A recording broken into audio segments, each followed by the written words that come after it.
Welcome to Dakota and family. My name is Jason. My wife Wendy's asleep. I've been up most of the morning, probably since I've been up all night with Dakota. Let's put it that way.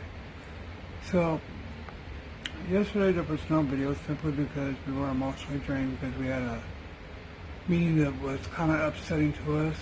I mean, it wasn't, it was a good school meeting. It's just the information given to us was kind of upsetting. And I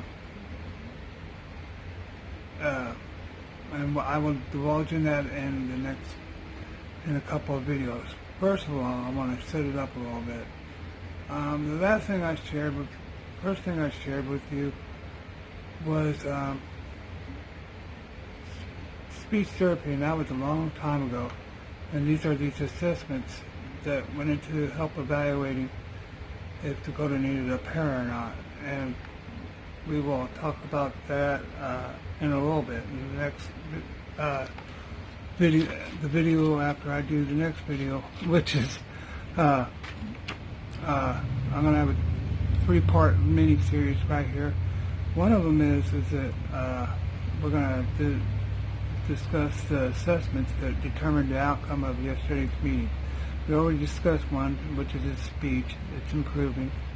He's communicating his wants and needs a lot. He still has a struggle there. I think that had a minor thing to deal with on the meeting yesterday. Yesterday's meeting was if he needed a para. Here's where it starts getting concerning for me. It's his physical therapist evaluation of him. Dakota has weak muscles all through the body. That's basically what the assessment said. His transitioning skills, doing physical activities like going from a sitting position to a standing position, requires him to adapt certain behaviors to help him do that. Going from a almost like Indian sitting style, where his bottom of his legs are crossed a little bit. What he does is he transitions to his knees and one hand, which is a 3-point position, and then he stands up using the hand as a support. So he's very weak. Okay. Next thing is on this physical therapy report is his transitioning one ball to another with his hand. He does pretty good standing still, but when it comes to walking and doing that, he doesn't do too well. He struggles.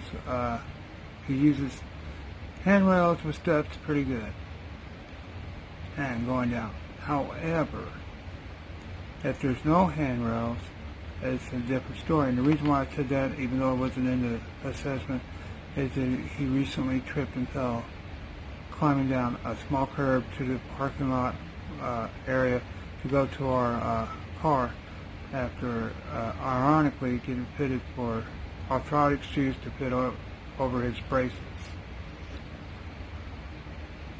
So he has difficulty stepping down without assistance from a handrail or somebody. Dakota has a weak trunk, which is the body, basically, the stomach, the back, and all that. So that doesn't help either. He requires, when he's doing some physical activity, to rest a little bit because he walks tiptoed and barely having the heel touch, causing him to lose some endurance and all that. So he has to rest briefly and everything. Dakota loves playing with the ball in his sitting position and kicking the ball. However, he can't run and kick the ball like he would do in soccer or something like that. He has difficulty doing that. He does verbal prompting pretty good on a lot of this stuff as far as the stuff that he can do. And one of the things they do to help him transition through a threshold is to give him time to process it and eventually cross the threshold from one room to another. This tells me that what I believe is that he's more comfortable crawling, and that's how his shoes get ruined a lot and everything at school. So that just confirmed my suspicions of what happens at school, and I understand that he feels safe on that, but we want him to keep on being encouraged to stand and walk a lot. Dakota also has a hard time transitioning from different surfaces, so he has to have a guiding hand with him, and some verbal prompting and time to process this. Dakota has come a long way since he was a 2-year-old and 3-year-old. And he's got a long ways to go on this stuff, and he may never be able to do things without some type of help. Again, this was one of the reasons why we wanted a para, and we'll tell you what happened about the meeting in a couple more videos. But yeah, I'm sure I missed some things, but you get the general gist and everything. So the physical therapy report is tough to understand because they use a lot of terminology. I wrote the building administrator, which is the equivalent to a principal, to write us a summary of this in layman's terms, how the physical work in everyday language. Much easier for us to understand. We also asked them to give us a written, have the physical therapist recommendations on braces be written down and everything.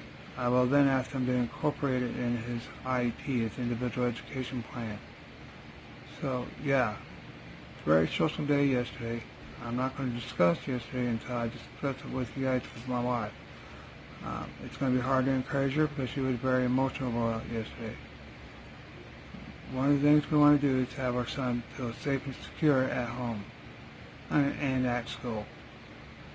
And it's scary to think that he could have an accident if things don't go just the right way for him. Anyways, I'm going to go ahead and let you go, and I will talk to you later. Please like, comment, subscribe, follow us on everything. Remember, Dakota has an Amazon birthday Christmas wish list. If you wish to help us, you can go ahead and do that.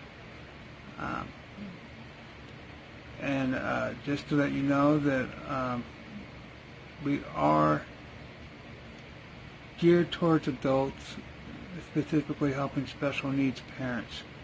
That doesn't mean we also pretend that somebody under the age of 13 or so could be watching us, even though we do not endorse it or target our content towards them. But we just do that because we know there's parents not being parents. So that's just one of the things we wanted to tell you.